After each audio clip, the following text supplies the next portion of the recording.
Ұлымызды тиімді бағада қайда сүндеттедік және оның күтімдері туралы осы видеомда айтып беретін боламын. Ең бірінші дәрігерге алдын ала жазылдық. Бұл клиника тек 5 күн жұмыс жасайды екен, сенбі-жексенбі күндері демалыс. Обед уақытында отбасымызбен келдік. Біз уақытылы бардық, бірақ дәрігерді күте тұрыңыздар дегеннен кейін асханасына кіріп жүрек жалғап алдық. Мына жердегі ойыншықтардың біреуін бала өзі таңдап үйге алып кетуге болады, ал менің балам болса өзіне қайсысын алатынын уже таңдап қойды. Ең бірінші дайындық кезеңі мына жерге балаға экранды қосып, оның қалай қолданылатынын барлығын әкесі мына жерде үйретіп жатыр. Ең бірінші балаға ауырсынуды басатын, яғни обезболивающий уколды мүшесінің айналасына салғаннан кейін бала түк сезбей қалады. Лазермен кеседі, оны тігеді, соның барлығын көріп тұрып көзім банкі болды. Баламызда ешқандай ауырсыну да болған жоқ, жылаған жоқ, таң қалдық өзімізде. Баланың көңілін аулату үшін бағанағы таңдап қойған ойыншығын дәрігер қолына ұстатты. Келесі кезекте дәрігер баламызды осылай марапаттады. Сүндеттеу кезінде жыламай, батырлық танытып, қайсарлық танытып, жігіттік танытқан үшін Марғұлан Батыр марапатталады. Құтты болсын.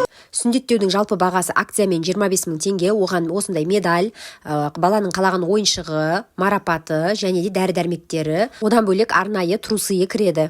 Үйге қайтар жолда баламыз ұйықтап қалды, ал үйге жақындаған уақытта оянып, мазасы кетіп, жылап, уколдың әсері кетіп қалғандықтан баламыз телефонға да, тәттіге де, дымға да көнбей бақырып жылады. Кәдімгідей біз қиналып кеттік. Өзіміз ішіп жүрген кетанав, кетарал деген дәрілер бар ғой, соның жарты таблеткасын сумен араластырып езіп беріп жіберіп едім, кішкене басылды. Айтпақшы, баламызды демей тұрып, одан сұрадық, саған қандай подарка алайық, қандай зат керек, қандай ойыншық керек деп. Сол кезде су шашатын пожарный машина керек деп айтқан еді. Біз базарға барып, барахолкадан әр іздедік, бер іздедік, әйтеуір тауып алдық қой. Бұл машинаның жақсысы пультпен жүреді, сосын мына жерінен су құюға болады, одан ана бір жерінен су деген былай шашылады, әрі бері қозғауға болады. Пультті басқан кезде ғана су мына жерден шашылады ғой. Ол деген өте керемет екен. Баламызға қатты ұнады. Берген аптечкасының ішінде не бар екен, бірге көрейік. Жараның жазылу процесі туралы мына жерде сарғаяды, қараяды деген неше түрлі жазылған қағаз. Ішінен мазь, зеленка және фурацелин шықты. Бастапқы бір апта бойы фурацелинмен жуып, сосын ана мазьды жағады екенсің күніне 2 рет. Содан кейін барып 2-3 күн зеленка жағу керек екен. Біз олардың барлығын жасадық. Қазір арада 1,5 ай уақыт өтті. Баламыз деген жазылып, күшті болып қалды, ойнап жүр. Айтпақшы, әкесі баламызға торт алып келді.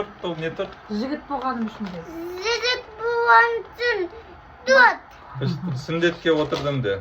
Сүндетте отырдым.